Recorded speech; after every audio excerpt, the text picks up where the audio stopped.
কিন্তু সেই আন্দোলনকারী ছাত্ররা এখন যা বলছে বা করতে বলছে বা তাদের যে চাওয়া, সেটা কি গোটা জাতির চাওয়া? এটা কি সব মানুষের চাওয়া? তাদের চাওয়ার সাথে অন্যদের চাওয়া মিলছে না। আমরা প্রকাশ্যে যে কথাগুলো শুনি, ডক্টর ইউনূস এবং তার উপদেষ্টা পরিষদ শুরুর দিকে মনে হচ্ছিল শুধুমাত্র এই ছাত্রদের কথা, তাদের ইচ্ছা, তাদের হুমকি, তাদের দাবি, কথায় কথায় রাস্তা নামা, এটা ঘেরাও সেটা ঘেরাও, এইভাবে চলছিল। কিন্তু সরকার প্রতিনিয়ত নিজের অবস্থান পরিবর্তন করে করে একটা রিয়েলিস্টিক বা বাস্তবসম্মত অবস্থানে আসছে। আমার মনে হচ্ছে ডক্টর ইউনূস গত কয়েকদিনে বিভিন্ন সাক্ষাৎকারে, জাতির উদ্দেশ্যে দেওয়া ভাষণে যা বলেছেন, সবশেষ বণিক বার্তার সাক্ষাৎকারে যা বলেছেন, এটা খুবই প্র্যাকটিক্যাল, খুবই বাস্তবসম্মত। এবং আপনি কোনো কাজ করেই সবাইকে খুশি করতে পারবেন না, 18 কোটি মানুষকে খুশি করতে পারবেন না, সকল দলকে, সকল মহলকে খুশি করতে পারবেন না, কিন্তু যেটা সামগ্রিকভাবে দেশের জন্য, মানুষের জন্য, জনগণের জন্য ভালো, সেটা করাটাই হচ্ছে সঠিক কাজ।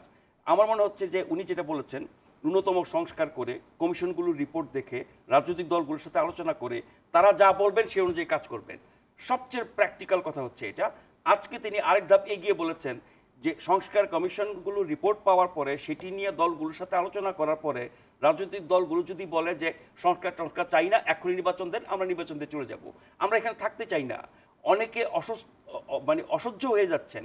তিনি বলেছেন যা তার অর্থ হচ্ছে ছেড়ে দে মা, কেঁদে বাঁচি। অনেকে বলছে আমাদেরকে তাড়াতাড়ি ছেড়ে দেন। ওনারা কেউ এখানে দীর্ঘদিন থাকতে চান না।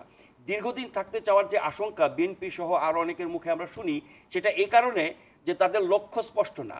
আপনি কতদিনে কতটুকু সংস্কার করবেন, কবে নির্বাচন দেবেন, রোডম্যাপ কি হবে, আপনি কতদিন থাকবেন, বিষয়গুলো স্পষ্ট না হওয়ার কারণে আশঙ্কাটা আসছে। ফখরুল ইসলাম আলমগীর এটা বলেছেন যে অন্তর্বর্তীকালীন সরকারের যদি একটা নির্বাচনের রোডম্যাপ থাকতো, সেটাই, এটা অনেকেরই চাওয়া এবং এটাই যৌক্তিক। কিন্তু ডক্টর মোহাম্মদ ইউনূসের সবশেষ বক্তব্যে আমি আশাবাদী যে আশঙ্কা সংকটগুলো তৈরি হয়েছিল বা আমাদের মনে ভর করেছিল, সেটি হয়তো থাকবে না।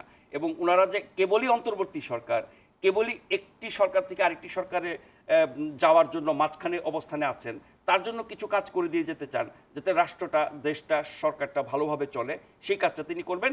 এবং সেটি যদি সকল রাজনৈতিক দল চায়।